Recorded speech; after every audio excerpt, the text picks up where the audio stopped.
Alors on se retrouve aujourd'hui pour vous donner quelques nouvelles sur notre voyage. On a pensé à ce format de vidéo pour répondre à vos questions et vous donner des nouvelles qui sont un peu plus en cohérence avec l'actualité de ce qu'on vit maintenant. Alors c'est vrai que dans nos documentaires, en fait, c'est pas forcément exhaustif ce qu'on vit, et puis c'est un décalage environ d'un an avec ce qu'on vit actuellement, et on voulait vraiment faire un format beaucoup plus simple et beaucoup plus en proximité avec vous. Bah du coup, n'hésitez pas à nous poser toutes vos questions et nous dire en commentaire si vous aimez ce genre de format et on essaiera d'en faire de manière un peu plus régulière. On est parti il y a environ 10 mois, en avril 2021, et on a traversé plusieurs pays jusqu'en Géorgie. On habite actuellement depuis Depuis 2 mois, Ouais, 3 mois même. peut-être. Ouais, 3 mois. Et voilà, et en Géorgie, nous, on avait vraiment l'objectif en fait de faire une trêve hivernale. On avait eu cette idée, mais très très tôt, je crois, même avant le départ, pour ensuite continuer justement au printemps en direction de l'Asie centrale.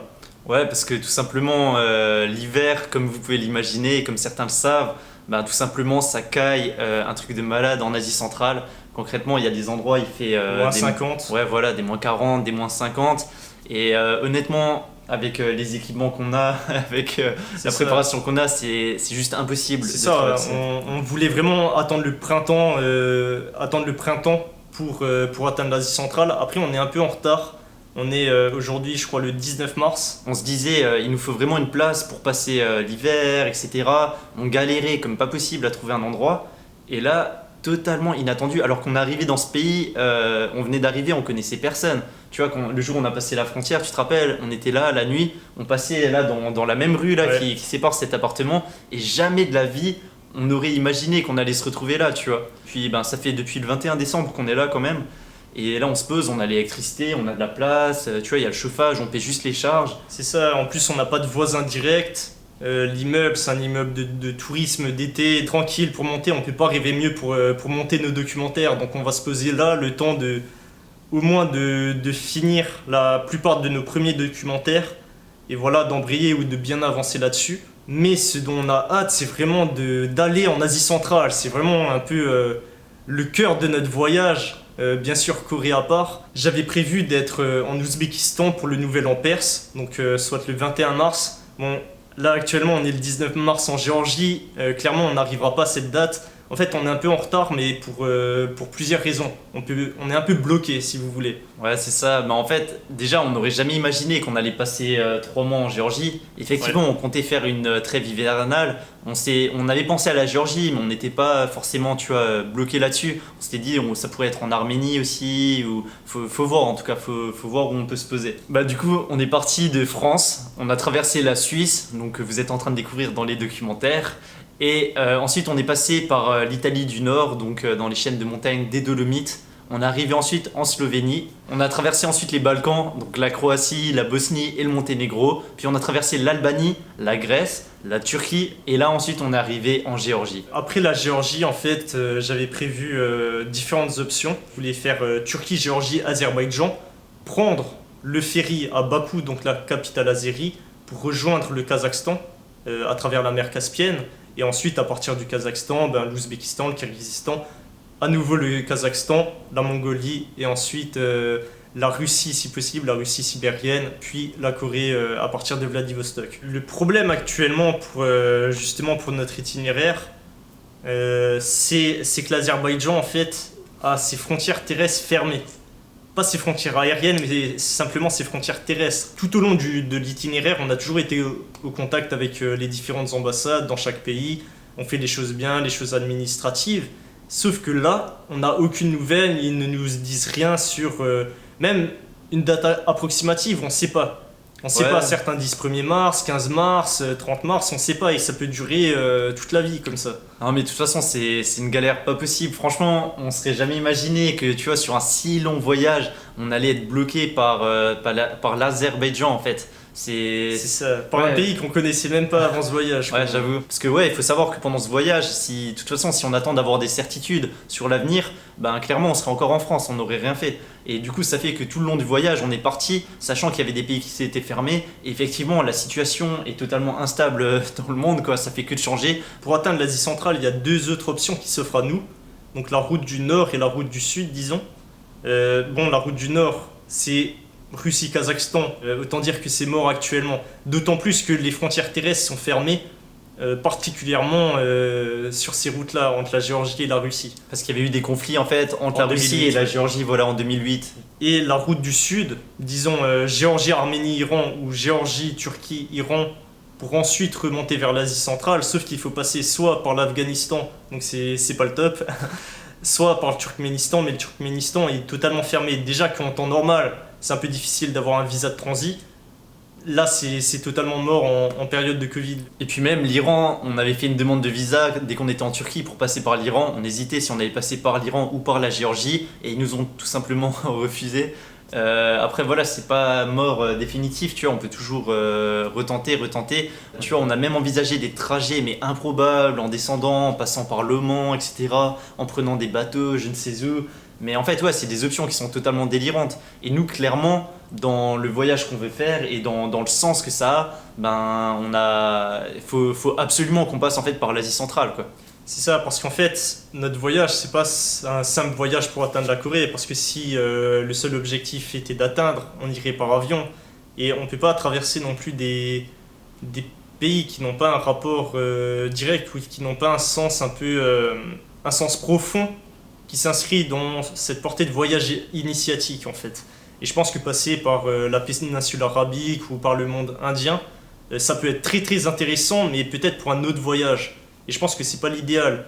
D'autant plus que même après l'Inde, le Myanmar, la Birmanie est totalement bloqué actuellement également. Ouais, Et même, le monde chinois, la Chine est totalement bloqué, il ouais. faut le savoir. Il y a deux grandes difficultés en fait dans cet itinéraire. C'est déjà bien sûr le conflit avec la Russie qui nous ferme les portes de la Russie. Ouais, parce que la Russie, c'est obligatoire. Si concrètement, quand on va passer, si on peut pas passer en Chine, au moins vers la fin du trajet, on était obligé de passer jusqu'à Vladivostok et de prendre après un bateau pour arriver soit au Japon, soit en Corée, quoi. Donc voilà, première étape, attendre que l'Azerbaïdjan ouvre ses portes. C'est compliqué, on n'a aucune information. En plus, on a des informations contradictoires, donc c'est ça le pire. Ouais. Faut savoir que les ambassades sont très très peu professionnelles, que ce soit les Françaises, c'est n'importe quoi, les Azéris, pareil. Ouais, un petit exemple, justement là on essayait justement de vraiment de les contacter pour avoir des informations. Franchement, tu vois la tête de leur site internet, t'as l'impression que c'est un truc, tu sais, pour te vendre des fenêtres au fin fond de la vallée, tu vois. Franchement, on croyait carrément que c'était pas le vrai site, quoi, que c'était pas le site officiel. Ensuite, on les contacte dans tous les sens, etc. On n'a jamais réussi à avoir la moindre réponse intéressante, à part des trucs qui nous renvoient, tu vois, sur leur site internet. Ou d'ailleurs, petite anecdote, ils affichent la tête et les passeports, les cartes d'identité de tous les mecs qui ont essayé de gruger à la frontière. Et du coup, voilà, même si l'Azerbaïdjan ouvre ses portes, donc là on pourra prendre un ferry à Bakou, traverser la mer Caspienne et arriver au Kazakhstan. Et donc là, pour l'Asie centrale, ce sera bien. Sauf qu'après, on sera bloqué, je pense, au maximum vers le mont Altaï, donc à l'extrême est du Kazakhstan, vers la frontière avec la Mongolie. Nous, on aimerait absolument aller en Mongolie dans ce voyage-là. Ouais. Sauf qu'il faut savoir qu'il y a une centaine de kilomètres qui séparent le Kazakhstan et la Mongolie. Et c'est soit la Russie, soit la Chine. Donc autant vous dire que c'est impossible, en tout cas actuellement, de traverser, même avec un visa de transit. En fait, ce qui serait dommage, ce qui m'inquiète, bon, déjà c'est de passer un an en Géorgie, ça m'inquiète pas mal. J'aurais peur d'arrêter ce voyage au Kazakhstan, donc qui serait une très bonne étape, mais plutôt une étape intermédiaire. Je pense que, bon, peut-être la Russie, je peux faire une croix dessus, même si ça m'intéressait vraiment toute cette région de la Mandchourie, près du fleuve Amour. Mais j'aurais voulu au moins que la dernière étape avant la Corée soit la Mongolie. Pour moi, ce qui est le plus difficile, c'est juste de pas savoir, quoi. Il y a les mois qui passent, mais en fait, depuis le début du voyage, c'est ça de toute façon. Comme je disais avant, si on attendait d'être sûr, on serait même pas parti. Et en fait, la situation fait que de changer tout le temps. Des fois, on sait pas, on nous dit que oui, on nous dit que non, etc. C'est une galère administrative pas possible. C'était pas la meilleure période pour faire un voyage comme ça, on va dire. Mais d'un côté, là, on a quand même réussi à le faire, quoi. Ça fait un an quasiment qu'on est sur la route. On est là, on tient bon. D'autant plus qu'on n'est pas tant bloqué en Géorgie. En fait, on profite, on travaille véritablement. Voilà, c'est des journées entières de travail. Hein. J'ai jamais autant travaillé de ma vie que dans ce voyage. Hein. Ouais, non, mais c'est clair, franchement, ça s'arrête pas. Là, c'est abusé. Et du coup, on profite de ça vraiment pour monter tous nos documentaires. pour faire des recherches aussi par la suite qu'on n'aura pas forcément le temps de faire justement en Asie centrale où ce sera beaucoup plus intense. Et voilà, on prend le temps aussi de tourner un bon documentaire en Géorgie.